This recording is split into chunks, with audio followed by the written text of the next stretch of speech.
తాజా సమాచారం చూస్తున్నాం. తెలంగాణలో పార్లమెంట్ ఎన్నికల కోలాహలం కొనసాగుతోంది. ఎవరికి వారే గెలిపే లక్ష్యంగా ముందుకు సాగుతున్నారు.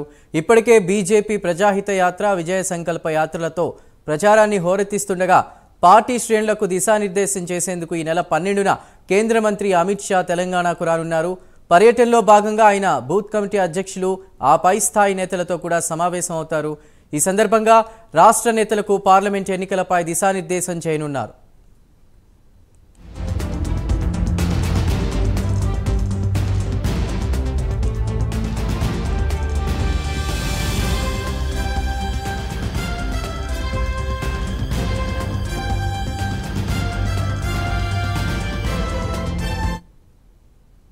తెలంగాణలో పార్లమెంట్ ఎన్నికల కోలాహలం కొనసాగుతుంది. ఎవరికి వారే గెలిపే లక్ష్యంగా కూడా ముందుకు సాగుతున్నారు. ఇప్పటికే బీజేపీ ప్రజాహిత యాత్ర, విజయ సంకల్ప యాత్రలతో ప్రచారాన్ని హోరెత్తిస్తుండగా పార్టీ శ్రేణులకు దిశానిర్దేశం చేసేందుకు ఈ నెల 12న కేంద్ర మంత్రి అమిత్ షా తెలంగాణకు రానున్నారు. పూర్తి డీటెయిల్స్ మా ప్రతినిధి సిరాజ్ అందించడానికి సిద్ధంగా ఉన్నారు. సిరాజ్,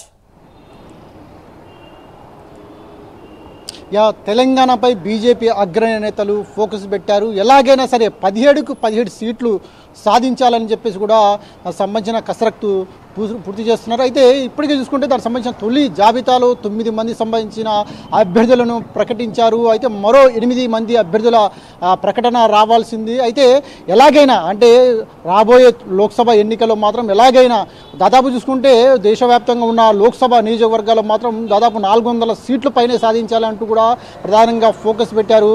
ప్రస్తుతం ఏది ఏమైనా సరే ఈ నెల 12న అమిత్ షా హైదరాబాద్కి రానున్నారు. ఎల్బీ స్టేడియంలో భారీ ఎత్తున బహిరంగ సభ జరగనుంది. అయితే ఈ కార్యక్రమానికి మాత్రం అక్కడ అధికారులు భారీ ఎత్తున ఏర్పాట్లు చేస్తున్నారు. అంతేకాకుండా ప్రతి చోట కూడా సీసీ కెమెరాలు, అదేవిధంగా పోలీసు బందోబస్తు లాంటి కార్యక్రమాలు కూడా ఏర్పాటు చేస్తున్నారు. అడుగడుగున సీసీ కెమెరాలు కూడా ఏర్పాటు చేస్తున్నారు. ఎక్కడ ఎలాంటి అవాంఛనీయ ఘటనలు జరగకుండా ముందస్తుగా పహారు కాస్తున్నారు.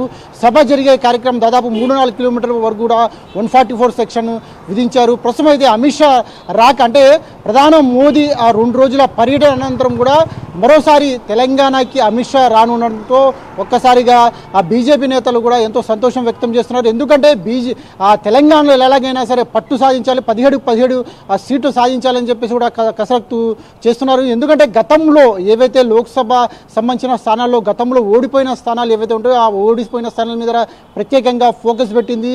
అసలు ఎందుకోసం ప్రతిసారి కూడా లోక్సభ స్థానాలు ఎందుకోసం ఓడిపోతున్నారు, ఓడిపోవడానికి ప్రధాన కారణాలు ఏంటని దాని మీద టోటల్గా ఫోకస్ పెట్టిన బీజేపీ మాత్రం అక్కడ టోటల్గా గెలుపు గుర్రాలకే టోటల్గా ఫిల్టర్ చేసి అక్కడ ఉన్న గెలుపు గుర్రాలకే సీట్లు కేటాయించాలని చెప్పేసి కూడా ప్రధానంగా బీజేపీ కసరత్తు చేస్తుంది. ఇప్పటికే 9 మంది అభ్యర్థులను కూడా ప్రకటించింది. మరో 8 మందికి సంబంధించిన అభ్యర్థుల లిస్టు రానుంది. అయితే ఈ నెల 12 లోపు దానికి సంబంధించిన 2వ జాబితా కూడా రానున్నట్టుగా ప్రస్తుత సమాచారం అందుతుంది. అయితే ఈ నెల 12వ తేదీన కూడా అమిత్ షా బహిరంగ సభ ఉంది. అయితే ఆ సభలో దానికి సంబంధించిన 2వ జాబితా విడుదల చేస్తారా లేదనేది మాత్రం మనం ఖచ్చితంగా వేచి చూడాలని కూడా చెప్పుకోవచ్చు. Right Siraj, thank you.